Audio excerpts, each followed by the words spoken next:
हरे हरे कृष्ण कृष्ण कृष्ण हरे हरे। ब्रह्मानन्दं परमसुखदं केवलं ज्ञानमूर्तिं द्वन्द्वातीतं गगनसदृशं तत्त्वमस्यादिलक्ष्यम् एकं नित्यं विमलं वचनं सर्वधी साक्षिभूतं भावातीतं त्रिगुणरहितं सद्गुरुं तं नमामि। नमामि सद्गुरु शान्तं सच्चिदानन्दविग्रहं पूर्णब्रह्मपरानन्दैशम् आनन्दीवल्लभं सद्गुरु सच्चिदानन्दं केवलं करुणाकरं ज्ञानयोगीश्वरं वन्दे ज्ञानदेवा पुनः पुनः। अलङ्कापुरी पुण्यभूमि पवित्रा इति नादतो ज्ञानराजा सुपात्र दया आठविता घडे पुण्यराशी नमस्कार माझा सद्गुरु ज्ञानेश्वराशी। सर्व संतांना वंदन, सद्गुरूंना वंदन, आपणा सर्वांना वंदन करून आजच्या चिंतनाला प्रारंभ करूया। माऊली वर्णन करतात मराठी भाषेचं, मराठी भाषेच्या महात्म्याचं। अमृताशी तुलना करणारी भाषा असं वर्णन फक्त ज्ञानेश्वर माऊली करू शकतात। मराठी भाषिकांना ह्याची त्याची महती किती माहिती आहे हे माहिती नाही, पण इतर भाषेचा गौरव करण्यामध्ये आपलं आयुष्य खर्च होतं आणि मातृभाषेच्या विचाराचा, मातृभाषेची वृद्धिगत कशी करावी, मातृभाषेचं महात्म्य कसं वाढवावं याचा विचार संतांनी केला. मात्र महाराष्ट्रीयन संत जे होते त्या संतांनी ही मातृभाषा कशी वृद्धिंगत होईल त्याची वेगवेगळ्या छटा लोकांच्या समोर ग्रंथांच्या द्वारे, काव्यांच्या द्वारे मांडल्या. तरीसुद्धा आजही आपल्याला म्हणावीत की आपल्या मातृभाषेची कीव येत नाही, विचार करण्यासारखी बाब आहे. म्हणून बाहेरच्या परदेशी भाषा आहेत, इतर भाषा आहेत, त्या भाषांचं महात्म्य, त्यांची महती गाण्यामध्येच आपले आयुष्य गेलं. ती भाषा किती श्रेष्ठ आहे. पण आपल्या भाषेमध्ये संस्कृतचे कितीतरी शब्द आहेत, कितीतरी शब्द आहेत. ह्याचा विचार जर आपण करायला लागलो तर भाषा ही एक फक्त बोलण्याचं माध्यम नाही, तर एक जगण्याची एक त्यामध्ये एक आपल्याला विचार दिलेला असतो भाषेमध्ये. आणि म्हणून आपली भाषा आपल्यासाठी नेहमी श्रेष्ठ असली पाहिजे. माऊलींनी वर्णन करताना केलेलं आहे की ती भाषा जी आहे ती अमृताशी पैजा जिंकते असं म्हटलेलं आहे. असं 6व्या अध्यायामध्ये वर्णन केलेलं आहे. माझा मराठाची बोल कौतुके, कदाचित मराठा शब्द जो वापरला आहे की माझे बोल साधे सुद्धे आहेत, साधे एकदम आहेत, पण तरीसुद्धा ते साधे बोलसुद्धा अमृताच्या तुलने इतके आहेत, तुल्यबळ आहे. अमृताशी पैजा जिंकते, अमृतालाही सुद्धा जिंकू शकते. म्हणजे अमृताचं जे लक्षणं आहेत ती माझ्या मराठी भाषेमध्ये आहेत. गोडीच्या बाबतीमध्ये सहजता ती अमृताला जिंकू शकते. आणि अशी रसालंकार भाषा वापरून मी पुढच्या ज्ञानेश्वरीच्या ओव्या लिहायला लागलोय. माऊली बोलतात, जे कोवळिकीची निपाडे दिसती नादीचे रंग थोडे, वेदे परिमळाचे बीक मोडे जयाचिनी, ऐका रसाळपणाची या लोभा की श्रवणची होती जिव्हा, बोले इंद्रिया लागे कळंबा एकमेका, सहजे शब्द तरी विषो श्रवणाचा, परिरसना मने रसह आमचा, ग्रहणाशी भाव जाय परिमळाचा, हा तोची होईल. नवल बोलतीये रेखीची वाहनी, देखता डोळ्याही पुरव लागे धनी, ते म्हणती उघडली खानी रूपाचे हे, जे संपूर्ण पद उभारे तेत मनची दाहवे बाहेरे, बोल भुजाय आविष्कारे अलिंगावया. किती उच्च दर्जाचा विचार माऊली मांडतात बघा, की जे सर्व विषय आहेत आणि त्या विषयांची इंद्रिय जी आहेत, ज्या विषयाचं जे इंद्रिय आहे ते इंद्रिय आपला विषय सोडून दुसऱ्या विषयाकडे धाव घेईल अशी माझी भाषा आहे. म्हणजे कानाचा श्रवण हा कानाचा विषय आहे, शब्द हा कानाचा विषय आहे, पण जिभा काय म्हणते, तो माझा विषय आहे. जिभेला सुद्धा ते श्रवणची होती जिव्हा शब्द वापरलेला आहे. कानाला जिव्हा पुढते आणि त्यातला रस जो आहे तो रस चाकण्याचा प्रयत्न करते. बोले इंद्रिया लागे कळंबा एकमेका, इंद्रियांच्या मध्ये भांडण सुरू होईल ते माझं ज्ञान प्राप्त करण्यासाठी. सहजे शब्द तरी विषय श्रवणाचा, रसनामध्ये रसुआमचा, हा विषय जर श्रवणाचा आहे पण जीभ म्हणते माझा विषय आहे. घराणाशी भाव जाय परिमळाचा, हा तोची होईल, त्यामुळे नाक सुद्धा म्हणतं हा माझा विषय आहे. नवल बोलतीय रेखेची वाहनी, देखता डोळ्याही पुरे लागे धनी, हे म्हणती उघडली खाणी रूपाचीही. कालच्या चिंतनामध्ये आपण इथंपर्यंत आलो होतो 18व्या ओवीपर्यंत. 6वा अध्याय आपण सुरू केलेला आहे. त्यातल्या 18 ओव्या पहिल्या आपल्या झाल्या होत्या. आश्चर्य आहे, बोलण्यातील सुंदर रेखीव अशी शब्दाचित्रची ओळ बघितल्यावर डोळ्यांची इच्छा पूर्ण होईल. जे डोळे म्हणतील ही तर रूपाची खाण आहे. म्हणजे माझ्या ओव्यांच्याकडे नुसतं पाहिलं डोळ्यांनी तरी ते डोळे म्हणतील आता रूप विषयाचं वर्णन यामध्ये केलेलं आहे बघा. म्हणजे सगळे विषय आणि त्याची इंद्रिय जी आहेत ती हे माझी शब्दरचना आहे आणि मराठीतली जी रचना आहे त्याचा आस्वाद घेण्यासाठी पुढे सरसावतील असं म्हणलेलं आहे. आणि शेवटी आहे बघा ही बाहेरची इंद्रियांचं वर्णन केलं आहे. आता अंतरिंद्रियांचं वर्णन माऊली करताय. काय म्हणतात, जे तर संपूर्ण पद उभारे अनेक वर्ण एकत्र येऊन एक पद तयार होते. पद म्हणजे ओळ तयार होते. ते तर मनची धावे बाहेरे तेव्हा मन त्याला पाहण्यासाठी बाहेर धावेल. म्हणजे माझ्या ज्ञानेश्वरीतल्या ओव्या ज्या आहेत त्या पाहण्यासाठी मन सुद्धा बाहेर येईल. बोल भुजाई आविष्कारे आलिंगावया आणि शब्दातील कोमल भाव पाहून त्याला आलिंगन देण्याकरता बाहूंना सुद्धा इच्छा होईल. म्हणजे माझी सगळी कर्मेंद्रिय ज्ञानेंद्रिय मन ह्या सगळे जे आहेत म्हणजे एकादश इंद्रिय शब्दच वापरलेला आहे. ही 11 इंद्रिय जी महत्त्वाची मानलेली आहेत ती 11 इंद्रिय काय करतील, माझ्या या ज्ञानेश्वरीच्या ओव्यांचा आस्वाद घेण्यासाठी पुढे पुढे धावतील. कल्पना मात्र फार किती सुंदर केली आहे बघा. पुढे काय म्हणतात बघूया आपण. ऐशे इंद्रिय आपुलिया भावी झोंबती परितो सरसेपणेची बुजावी जैसा एकला जगचे वी सहस्त्र कर. आता सूर्याचं उदाहरण दिले. सहस्त्रकर म्हणजे ज्याला हजारो हात आहेत किरणांच्या द्वारे असा जो रवी आहे तो एकटाच जगाला जाग करतो. त्याला सेपरेट असं काय वर्णन करावं लागत नाही. आपण एखाद्या खोलीमध्ये जर प्रकाश निर्माण करायचा असेल तर त्या खोलीत प्रकाश निर्माण केला तर तो दुसऱ्या खोलीमध्ये नसतो मात्र. पण सूर्याचं तसं नाही. ज्यावेळी तो जागा करतो सगळ्यांना आणि उगवतो त्यावेळी सगळ्या जगाला एकदम प्रकाश देतो. या कशाच्यासाठी उदाहरण दिले बघा. सर्व इंद्रिय आपापल्या विषयाच्या भावनेने या शब्दाला झोंबतील परंतु एकटा शब्द सर्वांची निराशा न करता सर्वांना सारखे समाधान देईल. माझा शब्द जो आहे तो कुठल्याही जातीचे कुठल्याही धर्माचे तरुण वृद्ध बाल सगळ्यांना सुखाचा अनुभव आणून देईल. ज्ञानेश्वरीतले सगळे शब्द जे आहेत ते सगळ्यांना एकाच वेळी सूर्यासारखा सुखाचा अनुभव येईल. वर्णन केलंय कुणासारखा, जसं 1000 किरणे असलेला एकटा सूर्य जगाला जागे करतो तसे माझे शब्द सगळ्यांना जागे करतील.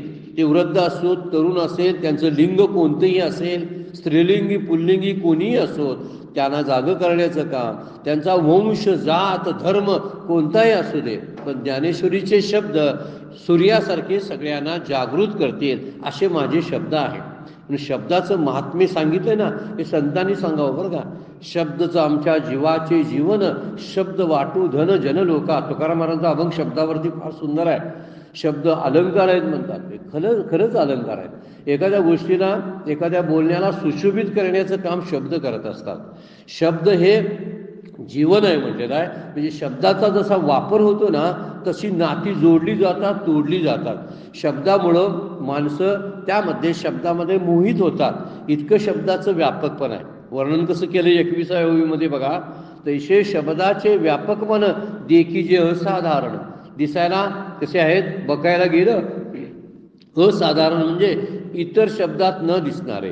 धर्म आणि व्यापक म्हणजे स्पर्श रूप रस गंध या विषयांना व्यापणारे असे जाणावे. हे शब्द जे आहेत सगळ्यांना व्यापून टाकतात. जसा सूर्य जगाला व्यापून टाकतो किरणाने आपल्या. वर्णन अगोदर केलं ऐसे जैसा एकला जगचे वी सहस्त्र कर तैसे शब्दाचे व्यापक म्हण. काही वेळा ज्ञानेश्वरीच्या ओव्या एक तुकडा 4 एकूण तुकड्यांची एक ओवी असते. त्यातला पहिला समजा तुकडा असेल तर तो 4थ्या तुकड्याशी सुद्धा जुळत असेल त्यासाठी अन्वय करावा लागतो. त्याला अन्वय करणं म्हणतात. काही पहिल्या ओवीमध्ये टाकलेला एक ओळ असते ती दुसऱ्या ओवीतल्या ओळीला लागू पडत असते आणि तिथं जुळत असते. कधी दृष्टांत दिलेला असतो पहिल्या ओवीमध्ये आणि त्याच्या पुढच्या ओवीमध्ये त्याचा सिद्धांत सांगितलेला असतो. ज्ञानेश्वरी नित्यनियमानं वाचल्यानंतर ह्या गोष्टी बारकावे ज्या आहेत ते लक्षात येतात आणि मजा वाटते. ज्ञानेश्वरी वाचताना आपल्यालाच मजा वाटत असते. तर असा विचार इथं कसा केलाय बघा. एक ओवीची सुरुवात कशी आहे बघा. ऐशी इंद्रिय आपुला आलिया भावी झोंबती परितो सरसेपणाची बुजावी. ही जो तुकडा टाकलाय ना तो 19व्या ओवीचा शेवट केला इथं.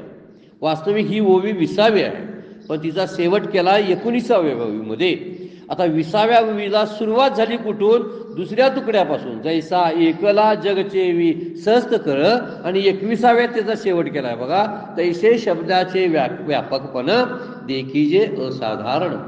म्हणजे माऊलींची ही खुबी आहे ती जर लक्षात यायला लागली तर वाचताना आपल्याला त्याचा अर्थबोध सुद्धा होतो. म्हणून अन्वय करावे लागतात काही वेळा. काही काही शब्द पहिल्यांदा टाकलेले असतात आणि त्याचा अन्वय 4थ्या तुकड्याशी येत असतो. जुळवून घेतला की बरोबर शब्द एकत्र येतात आणि आले की अर्थ मिळतो. हे अर्थ मिळवण्याची ज्ञानेश्वरीतली एक पद्धत आहे. तैसे शब्दाचे व्यापकपणे म्हणजे स्पर्श रूप सुगंध या विषयांना व्यापणारे जाणावे. या शब्दात मर्मज्ञ पंडितांना आपले अपेक्षित अर्थ पूर्ण करणारे चिंतामणीचे गुण आढळून येतील. जे मर्म जाणणारे आहेत त्यांना त्यामध्ये चिंतामणीचे गुण सापडतील. काय म्हणतात? पाहतया भावज्ञा पावती गुण चिंतामणीचे. चिंतामणी म्हणजे चिंताहरण करणारा, मनातल्या इच्छा पूर्ण करणारा असा एक कुठला तरी एक दगड आहे जो काल्पनिक शास्त्रानं सांगितलेला आहे. परीस, चिंतामणी, कल्पवृक्ष हे जे वर्णन सांगितलेले आहे आपण म्हणतो प्रत्यक्षात ते कुठं आहेत. पण कल्पवृक्षाचा अर्थ चिंतामणीचा अर्थ घेतला तर त्यातली माणसं आपल्याला बघायला मिळतात. ज्यांना देव पण प्राप्त झालेला आहे असे जे आहेत ग्रंथसुद्धा संतसुद्धा हे जे आहेत आणि भगवंत आपल्या मनोकामना पूर्ण करणारे आहेत.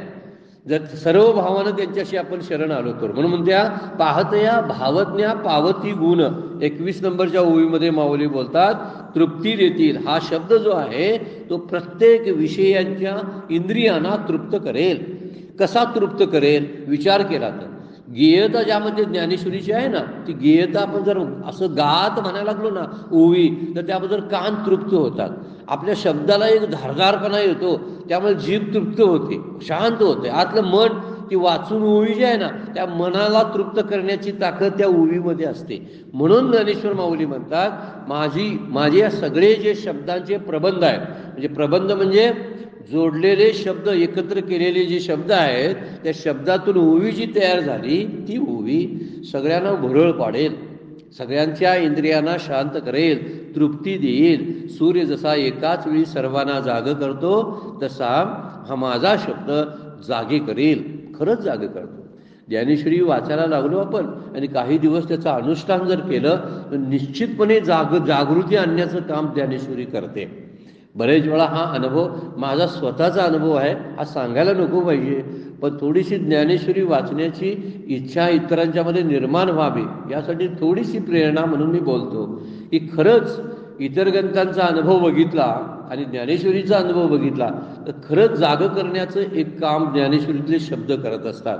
वैराग्य आणतात, विषयाबद्दलचा तुसडेपणा निर्माण करतात, जगाबद्दलचं मिथ्यात्व जागृत करत असतात. अरे खोटं आहे असं म्हणायला लावतात आपल्याला ते शब्द ज्ञानेश्वरीतले. म्हणून ज्ञानेश्वर महाराज म्हणतात सूर्य जसा जागा करतो ना तसे माझे शब्द सर्वांना जागी करतील आणि अज्ञानाच्या अंधकारातून बाहेर काढून हा ज्ञानाचा प्रकाश त्याच्या समोर उभा करतील. हे जे सांगणं जे आहे ना त्याला कारण त्यांचे शब्द आहे म्हणतात. पाहतया भावज्ञा पावेल म्हणजे वर्णन केलेलं आहे. ही शब्दाची व्यापकता अलौकिक आहे. हा लौकिक शब्द नाही. म्हणजे जर आपण खा ज्या उठा बसा जा हे जे शब्द आहेत लौकिक शब्द आहेत असे माझे लौकिक शब्द नाही म्हणतात. अलौकिक आहे, असाधारण, साधारण नाहीत ते. साधारण असणारे साधे शब्द सामान्य आपण म्हणतो. पण माझे शब्द ज्ञानेश्वरीतले म्हणतात ते माझी ज्ञानेश्वरीतले शब्द जे आहेत असाधारण आहेत. कारण भावज्ञा पावती पाहतया पाहता भावज्ञा पावती गुण म्हणजे मर्मज्ञ पंडित जे आहेत भावज्ञ जे आहेत तज्ज्ञ लोक जे आहेत त्यांना अपेक्षित अर्थ पूर्ण करणारे चिंतामणीचे गुण त्यामध्ये आढळतील. फावती गुण चिंतामणीचे. फावती म्हणजे सापडतील. चिंतामणीचे गुण त्यांना माझ्या शब्दात सापडतील. फार सखोल अर्थ आहे बरं काय. ॲक्च्युली खऱ्या अर्थानं ज्ञानेश्वरीचा अनुभव घेतल्याशिवाय, अनुभव शब्द आहे वाचणे नव्हे, ज्ञानेश्वरीतल्या ओव्यांचा अनुभव घेतल्याशिवाय ह्या गोष्टी कळणार नाहीत.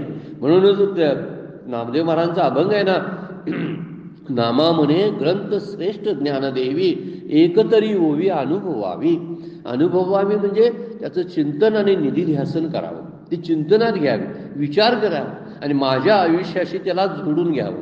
आणि असं आपण जोडून घेतो ना, तेव्हा ज्ञानेश्वरी आपल्याला लांब दूर ठेवत नाही.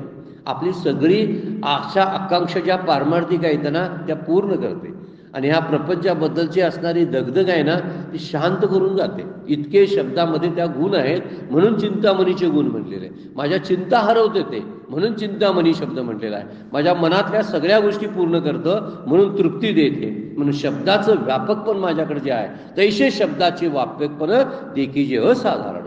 एवढे सोपे शब्द माझे समजू नका तुम्ही, कारण सगळे शब्द असतात, पण शब्द एकत्र येऊन जुळणी करण्याची जी हातोटी आहे ती काही जणांना जमते, संतांना जमली.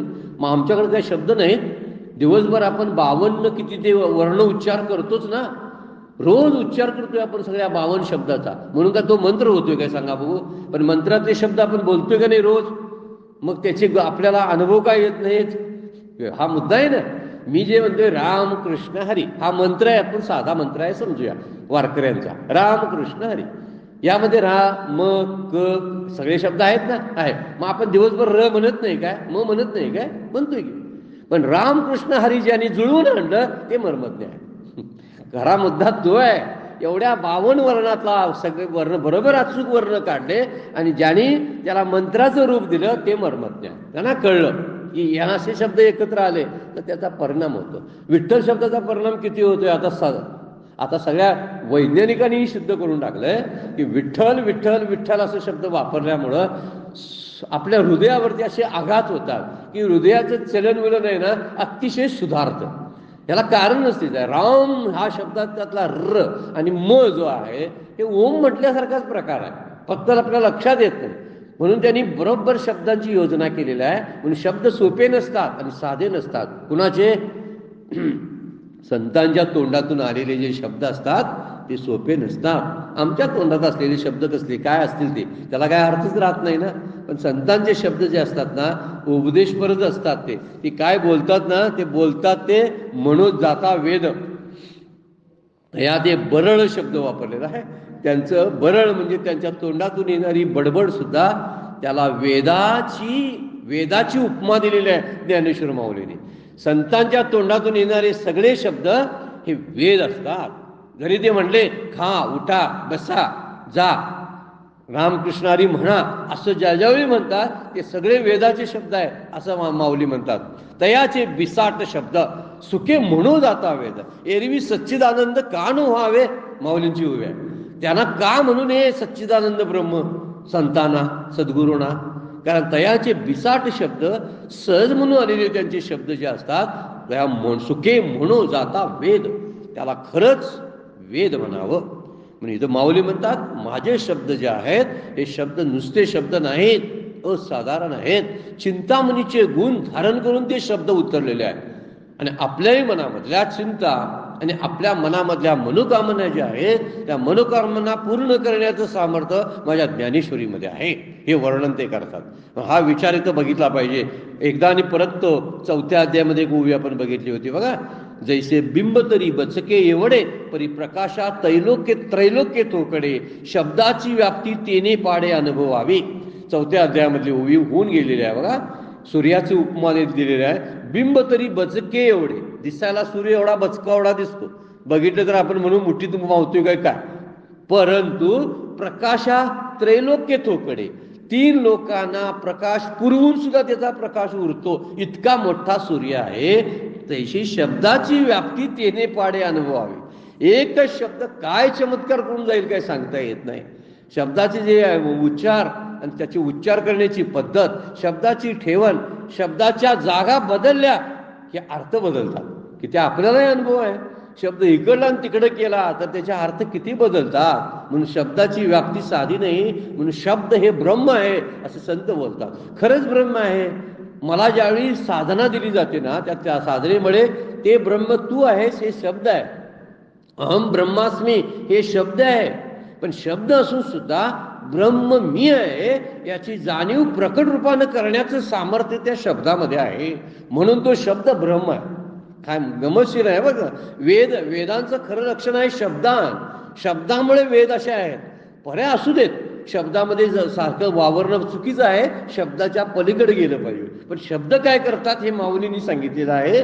ते बिंब तरी बचके एवढे असं सूर्याची उपमा दिलेली आहे. ते शब्दाची व्याप्ती तेने पाडे अनुभवावी. शब्दाला अनुभवायचं असेल ना तर सूर्याच्या उपमेसारखा अनुभवावे. म्हणून शब्दाची व्यापकता जी आहे अलौकिक आहे आणि ज्यांना त्यातला भावार्थ कळेल, पाहतया भावज्ञा भावती गुण, भावार्थ कळेल त्यांना त्यामध्ये चिंतामणीचे गुण दिसायला लागतील. ज्ञानेश्वरीकडे बघता दृष्टी वेगळी बनवली पाहिजे. ही पारायणाची एक प्रत आहे. अशा दृष्टीनं आतापर्यंत जवळजवळ अनेक लोक म्हणजे मोस्ट ऑफ द पीपल म्हटलेलं आहे, अनेक जे साधक मंडळी त्या ज्ञानेश्वरीकडे पाहतात ना तर वर्षातून एकदा पारायण करायचा ग्रंथ या पलीकडे पाहिलेलं नाही. माझं जीवन सुधारणारा आणि मला कृतार्थ देणारा ग्रंथ आहे असं कोणी पाहिलंच नाही त्याच्याकडे.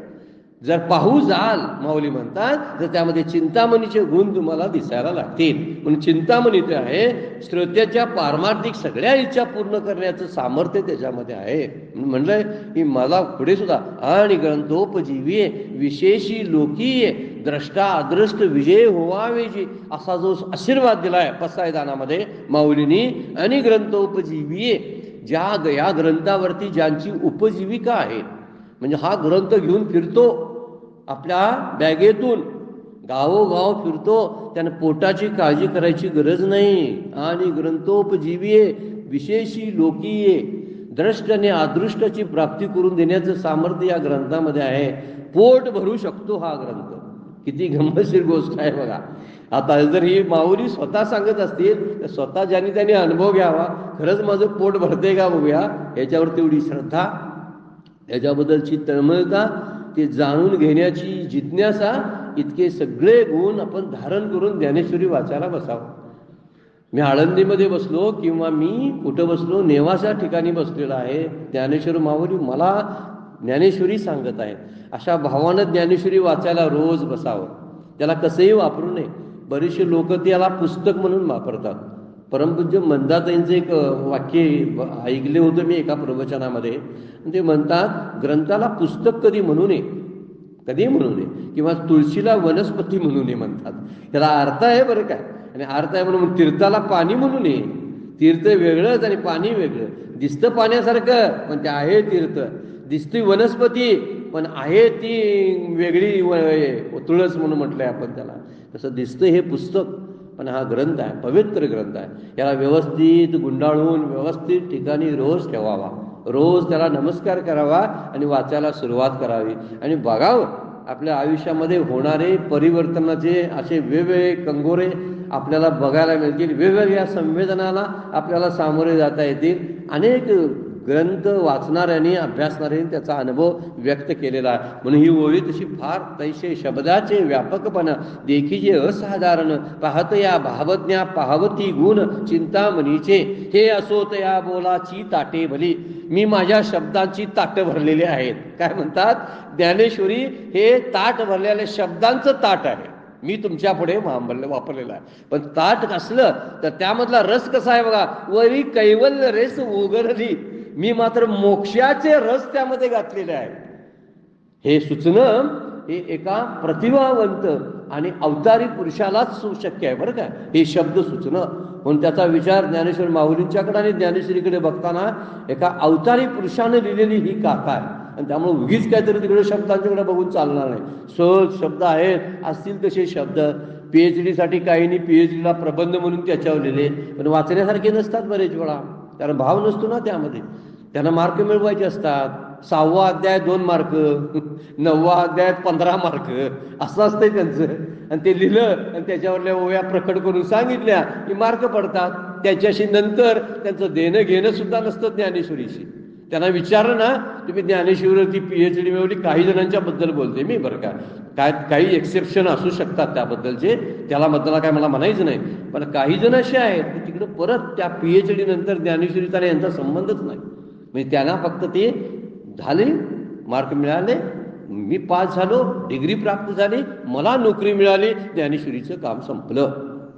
अशा अर्थानं ज्ञानेश्वरीचा अभ्यास होत नाही.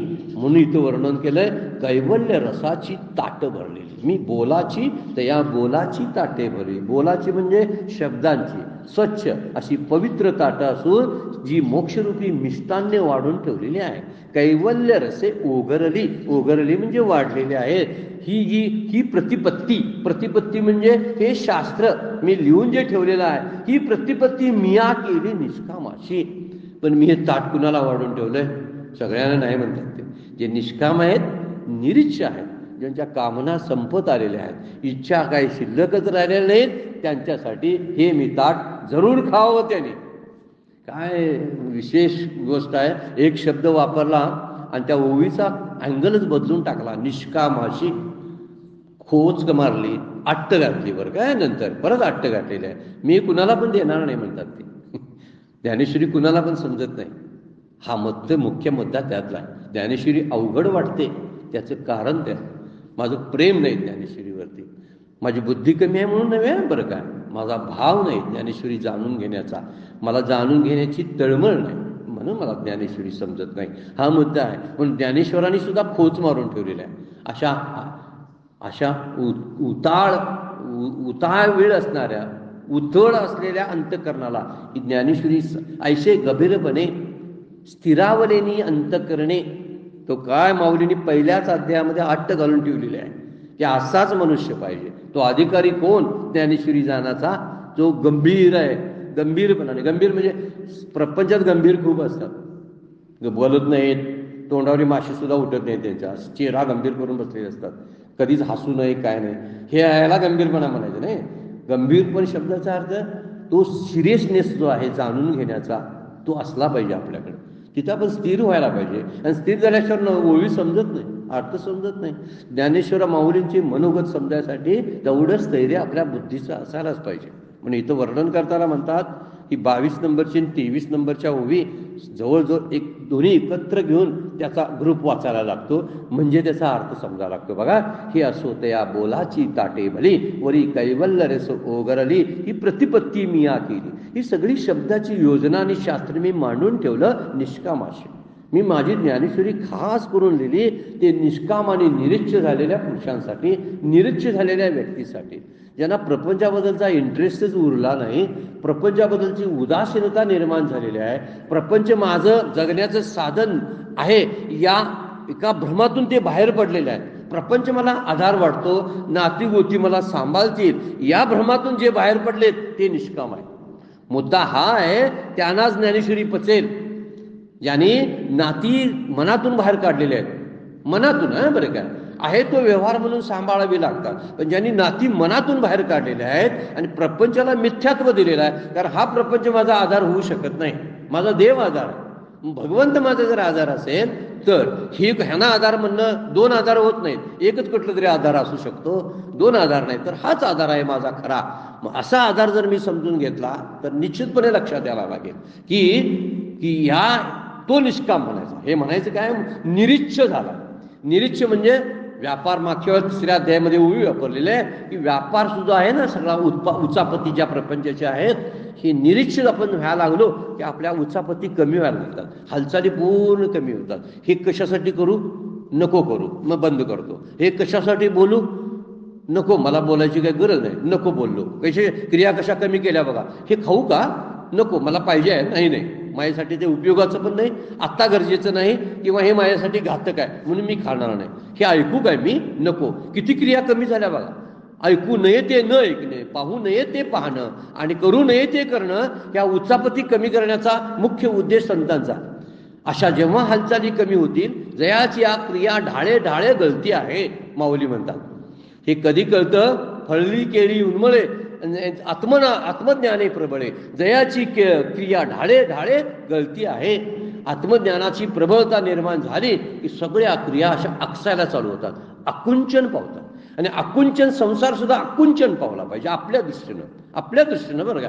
जगाच्या दृष्टीनं संसार केवढा व्यापलाय, किती फलाय, काही संबंध नाही. चंद्रावरल्या स्वारीचा फायदा मला काय आहे मी तपासून पाहिलं पाहिजे. मी का बघावं, काय करावं, त्याच्यावर किती बोलावं, किती चिंतन करावं. चंद्रावर माती आहे की नाही, चंद्रावर वनस्पती जगतात की नाही, मी का अभ्यास करावा. का अभ्यास करावा सांगा? माझ्या मनामध्ये चाललेले जे हेलकावे आहेत तेच तपासावेत ना. मी उगीच भलते असेल त्या गोष्टी कराव्यात आणि माझा अभ्यास दांडगा आहे. अर्थात दांडग्या अभ्यासाचा उपयोग तुला आणि समाजाला काय आहे का? तर तो अभ्यास तुझा दांडगा आहे. त्याचं पुस्तक मिटवून ठेवू ना, त्याचा उपयोगच काय नाही. तुझ्या मनाला तू शांत करू शकला नाहीस आणि चंद्रावरल्या आणि सूर्यावरल्या आणि मंगळावरल्या गोष्टी बोलून उपयोग काय आहे त्याचा? हा मुद्दा जेव्हा लक्षात घेतो आपण त्यावेळी प्रपंचाबद्दल असणारी आसक्ती जी आहे ती आसक्ती कमी होऊन निष्कामता आणि निरीच्छता प्राप्त होते. अशी प्राप्त झालेली निरीच्छता आपल्याला ज्ञानेश्वरी समजायसाठी आणि शास्त्र समजण्यासाठी उपयुक्त आहे. हे फक्त बोलणं ज्ञानेश्वरीच्या संदर्भातलंच नाही बरं का. कोणताही ग्रंथ आपण वाचू, निरीच्छ झाल्याशिवाय आणि निष्कामतेशिवाय समजणारच नाही. आणि निष्कामता शब्दाचा अर्थ आहे मी पूर्णपणे त्याच्याशी एकरूप झालो पाहिजे, त्या शब्दाशी झोंबलो पाहिजे. आपण शब्दाशी जेव्हा झोंबतो ना आपण आणि दिवसभर ती ओवी जर आणि अभंग अस्वस्थ किंवा तो श्लोक अस्वस्थ मला करायला लागला तर मी त्याचं चिंतन करायला लागलोय असं म्हणायचं. माझ्या आयुष्यामध्ये हा श्लोक कुठं वापरलाच नाही रे की रे मी, असं वाटायला लागले काय? किंवा वापरायला पाहिजे, कुठं वापरायला पाहिजे? इथं वापरायला पाहिजे असं वाटायला लागेल ना तर तो श्लोक आतमध्ये मुरायला लागलाय म्हणून, ती ओवी मुरायला लागली म्हणून समजायचं. म्हणून हे मी प्रतिपत्ती मिया केली निष्कामाशी असं माऊली म्हणतात. मी निष्कामासाठी लिहितो. हे अशी उतळ मनाचे आहेत आणि सतत प्रपंचामध्ये गुंतून घेऊन बायका, मुलं, नातवंड यामध्ये स्वतःचं सगळं आनंद शोधत आहेत ना, त्यांच्यासाठी मी लिहिलेली नाही. ही प्रतिपत्ती मिया केली निष्कामासी, ही असो बोलाची ताटे भरली भली. भली म्हणजे अत्यंत चांगली आहे, पण त्यात मिष्टान्न जे आहेत ही शब्दरूपी ताटामध्ये जे मिष्टान्नाने रस घातला तो कैवल्यसे ओगरली. मिष्टान्न आणि वाढायला स्वतः ज्ञानेश्वर माऊली आहे. बघा, ताट भरलेलं आहे, स्वतः ज्ञानेश्वर माऊली खाऊ घालतात. का खाऊ नये आपण? हा कैवल्य रसाचं प्राशन का करू नये असं वर्णन त्यामध्ये केलेलं आहे. आणि म्हणून दोन्ही ओवे जे आहेत ना, सुरेख शब्दाचं ताट शब्द वापरायला, भली सुरेख शब्दाचं ताट आणि यानं ब्रह्मरस तयार केलेल्या पक्वानांनी भरलेली ताटं आहेत. हा पण हा मेजवानीचा, हा जी मेजवानी आहे त्या मेजवानीचा अधिकारी कोण? हा मिळणार कोणाला? कुणाची पंगत आहे? निष्कामांची. दुसऱ्यांना पंगतीला बसून घेतलं जात नाही. आपण धावाधाव कितीही केली तर आपल्याला हाकलून दिलं जातं म्हणजे शास्त्र कळत नाही. हाकलून दिलं जाते म्हणजे शास्त्र कळत नाही, समजत नाही. गुरुकृपा कमी पडते, शास्त्रकृपा कमी पडते, ईश्वराबद्दलचा भाव कमी पडतो. म्हणून मला शास्त्र कळत नाही. म्हणून सद्गुरू बोलतात तेही मला कळत नाही. त्यांचे खोचक शब्दांची वाक्यांचे अर्थ मला कळत नाही. ते वरचे शब्द मी पकडतो, शब्दांच्या पाठीमागला गुरुवाक्यातला अर्थ जो असतो तो मला कळत नाही. असे म्हटले तू इथं बसू नकोस असे म्हणले. अरे पण बसू नको या शब्दामध्ये त्यांचं काय मनोगत जाणता आलं पाहिजे आपल्याला. म्हणून संतांची मनोगत जाणता आलीत ना जर आपल्याला खरं आनंद जो होतो तो त्या ठिकाणी होतो. पण त्याचा अधिकारी कोण असेल तर निरीच्छ झालेली एखादी व्यक्ती, निरीच्छ झालेला निष्काम झालेला साधक जो आहे आणि ते ताट जेवणारे जे आहे तो बी अधिकारी कसा? आप्त असला पाहिजे. आप्त शब्दाचा अर्थ आहे आपल्या अंतराशी त्याचं अंतरंग जुळतं असलं पाहिजे, असा तो आप्त आहे तो. आणि श्रेष्ठ असला पाहिजे म्हणजे खरोखर त्याने तप साधना स्वाध्याय असे केले पाहिजेत आणि रुची जाणणारा असला पाहिजे. म्हणजे ही काय त्याला त्यातला इंटरेस्ट असला पाहिजे. इंटरेस्ट नाही काय नाही. बऱ्याच वेळा अशीच गोष्टी आहेत की परमार्थ केला जातो पण रुचीने केला जात नाही, आवडीने केला जात नाही. ज्यावेळी आवड त्यामध्ये येईल ना त्याचवेळी खऱ्या अर्थानं ते रुची जाणणार आहे म्हणायचा. रत्न पारखीच लागतो, नाही तर दगडच वाटायला लागतो ना. एखादं रत्न दगडासारखं दिसत असतं पण पारखी असतो तो त्यातलं रत्न शोधतो, कारण त्याला माहीत असतं तो रुची जाणणार असतो, तो पाहणारा असतो. आणि म्हणून आपण तसे रुचीदार असणारा असेल त्यांच्यासाठी म्हणजे श्रेष्ठ पाहिजे, आप्त पाहिजे आणि रुची जाणणारा पाहिजे. त्याच्यासाठीच असा पुरुष निष्काम म्हटलेला. हा निष्काम असतो आणि त्याच्यासाठी ह्या मेजवानीचा काय केलेला आहे? बेत आखलेला आहे. मी प्रतिपत्ती मिया केली असं म्हणलेलं आहे. प्रतिपत्ती मिया केली निष्कामाशी. आता त्या मेजवानीचा लाभ जो आहे, एवढं ताट सुंदर मांडलंय, खावं कसं? खाणारा बी केवढा मोठा असेल बघा तो. निरीच्छ आहे, निष्काम आहे, सर्व प्रपंचाबद्दलचं मिथ्यात्व त्यानं स्वतःच्या आत बुद्धीमध्ये दृढ करून घेतलेला आहे, असा तो आहे. आणि जेवायला बसणार आहे, पण खायचं कसं वर्णन केलंय बघा. आता आत्मप्रभा नित्य नवी त्याची करुणी ठाण देवी, जो इंद्रिया ते चोरुणी जेवी तयाशीच फावे. हा मुद्दा फार महत्वाचा आहे. मागच्या एका चिंतनामध्ये सुद्धा ह्या ओवीचा संदर्भ आपण घेतला होता. कसं ज्ञानेश्वरी कशी वाचावी, साधन कसं करावं, नाम कसं घ्यावं. ज्ञानेश्वरी वाचावी शब्दाचा अर्थ शास्त्राचा अभ्यास म्हणजे साधनच आहे. जसं नाम साधन आहे ना, तसं शास्त्राचा अभ्यास हे साधनच आहे. पण हे साधन कसं करावं. आता आत्मप्रभा नित्य नवी, आता नित्य नवी असलेली आत्मप्रभा. आत्मप्रभा म्हणजे आत्म्याचा प्रकाश, प्रभा म्हणजे प्रकाश, हा आत्म्याचा प्रकाश आहे. तीच जणू घरात एखादी ठिकाणी ठेवलेली एक पंथी आहे, पंथीच आहे. ठाण देवी, ठाण देवी म्हणजे दिवा. हा दिवा हा प्रकाश द्यायला लागलेला आहे. कुठला दिवा, हा रोजचा दिवा नव्हे बरं काय, तर हा आत्म्याचा दिवा आहे. तो सतत तेवत असतो. नित्य शब्द वापरला बघा, नित्य नवी, आणि नवीन असतं ते. आत्म्याचं ज्ञान जे असतं ना, नवीन शब्दाचा अर्थ आहे उत्साहवर्धक, नेहमी आपल्याला आल्हाद देणारं, प्रसन्नता प्राप्त करून देणारं असं नवं असतं. म्हणून नवी शब्द वापरलेला आहे. त्याची खरुनी ठाण देवी, ती कुठंतरी ठेवलेला दिवा आहे. आणि त्या दिव्याच्या प्रकाशामध्ये, कुठल्या दिव्याच्या प्रकाशामध्ये, आत्मदेव जो आहे किंवा आत्मप्रकाश जो आहे, आत्मज्योती जी आहे, त्या आत्मज्योतीच्या प्रकाशामध्ये जो इंद्रियांना न सांगता, इंद्रियांना बाजूला ठेवून जो जेवतो त्यालाच तयाशीच भावे, त्यालाच तो मोक्षरूपी रस प्राप्त करता येतो, अन्याना नाही. गडबड गडबड गोंधळ गोंधळ करून, काहीतरी वाचन करून, काहीतरी नाम घेऊन, कुठेतरी ध्यानासारखं काहीतरी प्रयोग करून हे प्राप्त होण्यासारखं नाही. हजार प्रकारच्या तीर्थयात्रा करायच्या, चढायच्या, पायऱ्या चढायच्या, लोटांगणं घालायची, डोकी आपटायची, भंडारं लावायची, अंगारं लावायचे नाही. हे कुणाला फावेल, ज्यानं आत्मानुसंधानामध्ये तेवणारा जो दीप आहे त्या दीपाकडं लक्ष ठेवावं. तो कधीही विझत नाही.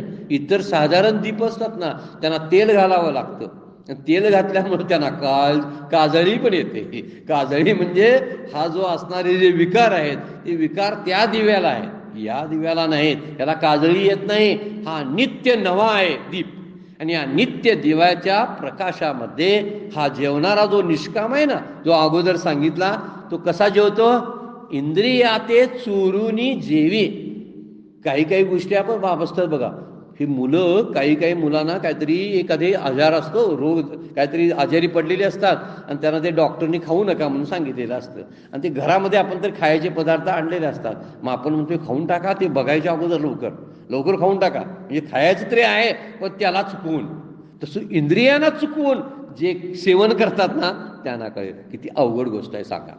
आपण तरी म्हणतो बोलण्यानं, ऐकण्यामुळं मी परमार्थ करतो, हे तरी म्हणतात. इंद्रियांना बाजूला ठेवून शांतीचा अनुभव घ्या, अन्यथा अनुभव येणार नाही.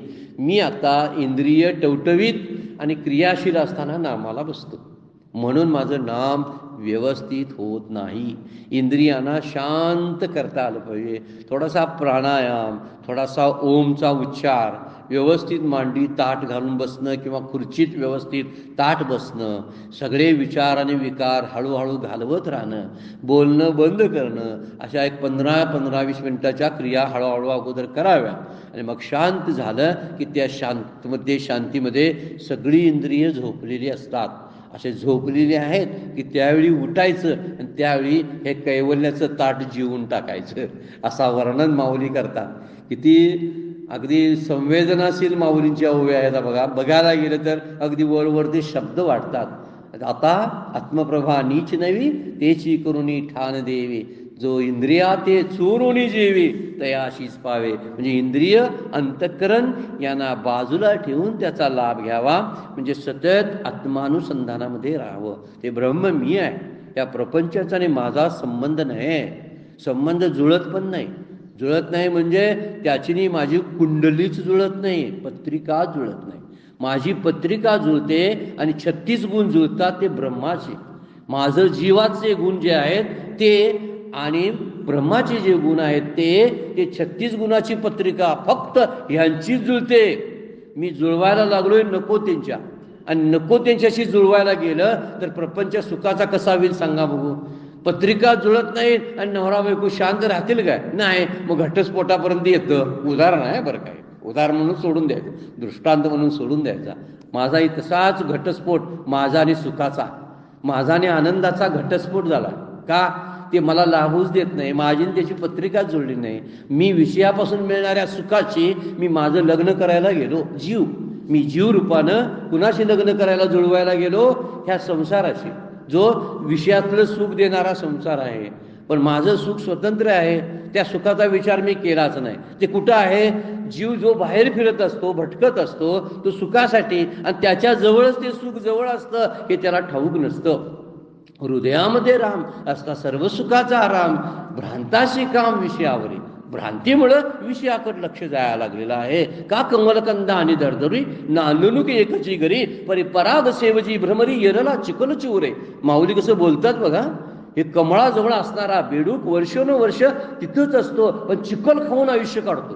पण कमळातला मकरंद खाणारा भुंगा कधीतरी येतो, आणि त्याला भुंग्याची ओळख आहे. कसा आहे तो? रुची जाणणार आहे. अगोदर बघितलं बघा, तो निष्काम पुरुष आहे ना, रुची जाणणार आहे. त्याला कळतं चिखलात गोडी नाही, तर ती मकरंदामध्ये मधामध्ये गोडी आहे. हे भुंग्याला कळतं, बेडकाला नाही. आपण बेडूक व्हायचं काय मकरंद सेवन करणारा भुंगा व्हायचं? एखादं साधं जेवणारा विषयाचं ताट जेवायचं की हे कैवल्य रसाचं ताट जेवायचं? दोन्ही माझ्या समोर मांडलेले आहेत संतांनी, शास्त्रांनी, सद्गुरूंनी. पण आपण कुठल्या ताटाचा विचार करायचा हे ठरवलं पाहिजे. थोडंसं चिंतन अजून विस्तृत पद्धतीने करता येईल, आपण करू. पण आजची वेळ संपलेली आहे, आपल्याला थांबावं लागतंय. आजची सेवा सद्गुरूंच्या चरणी, भगवान ज्ञानेश्वरांच्या चरणी अर्पण करून विराम घेऊया. पुंडलिक वरदा हरी विठ्ठल श्री ज्ञानदेव तुकाराम.